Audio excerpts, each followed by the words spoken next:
This is Battalion Chief Jack Crandall with the Fire Training Center with an urgent safety alert message for the members of the Virginia Beach Fire Department.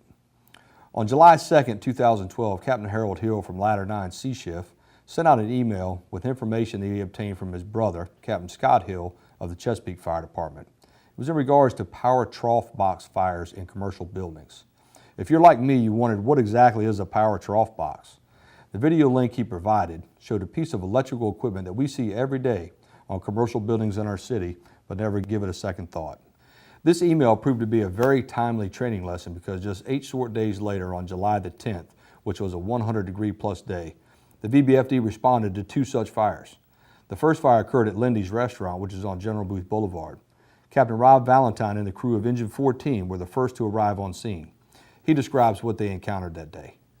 We responded as Engine 14, covering for Engine 12, to a call for commercial structure fire at General Booth and Dam Neck.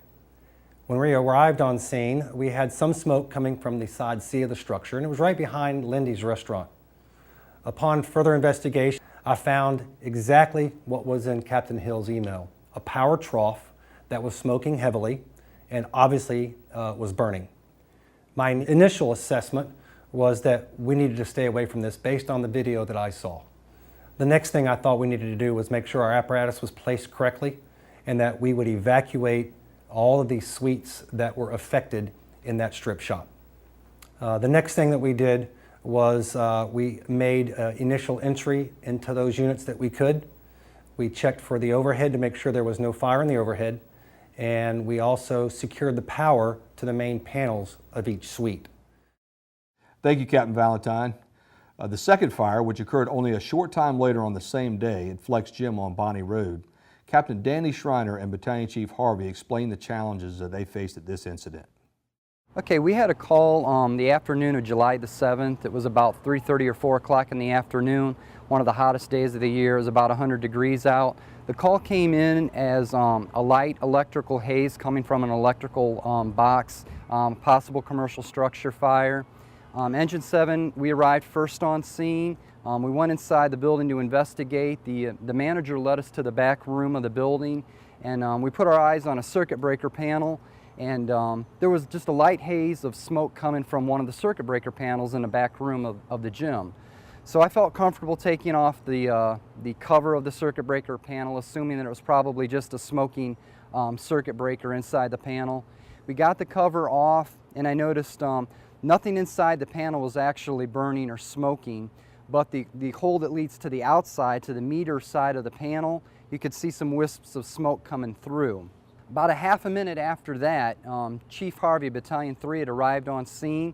And when I rolled up on the C side, I could see that one of the trough boxes was on fire. So I contacted command and advised them that the fire was active in the rear of the structure. In the meantime, they were inside evaluating the panel boxes. Also requested Virginia Power respond, and then decided to probably extinguish the fire in the trough box using CO2, electrical fire. Thought we'd put some CO2 on it, possibly mitigate the incident. While Engine Company 7 was going to get the CO2 extinguisher, 10-15 seconds before they approached the scene, that's when the electrical short occurred. And as you can see from the damage that it caused to the building, it was significant. It was so significant that I was standing maybe 20 feet away and decided I was too close. So we moved everybody back from the area, and we decided just to wait till Virginia Power got on the scene to de-energize the equipment. Then too, we got another report inside the building that there was a second circuit breaker panel that was also smoking. So we went back inside of the gym. Another adjacent back room, there's a circuit breaker panel box there that smoke was emanating from that, and you could actually see orange flames inside the circuit breaker box. At that time, I called for an 1 3/4 line to be brought into the building, and from there on, it was a waiting game. We just wanted to have a line inside for protection. We also had a CO2 extinguisher inside the building with us, and basically we wanted to wait inside until Dominion Power could get on scene and cut the power, just to make sure if we started to have fire spread into the walls. Isolate the area, protect exposures, and then wait till they can de-energize before we engage. And from the fireworks from that electrical short, yeah, I would say that was a good idea. Thank you, Captain Schreiner and Chief Harvey, for that information.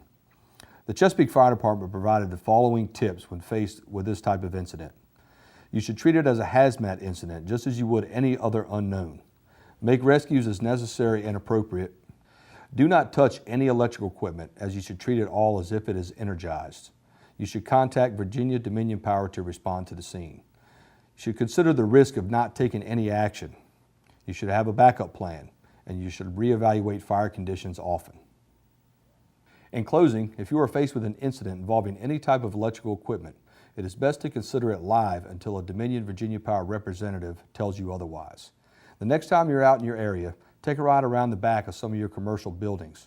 You may be surprised how prevalent this very dangerous piece of equipment is. We hope that this message will help you handle a similar incident when it does occur. Thank you for your time in reviewing this important message.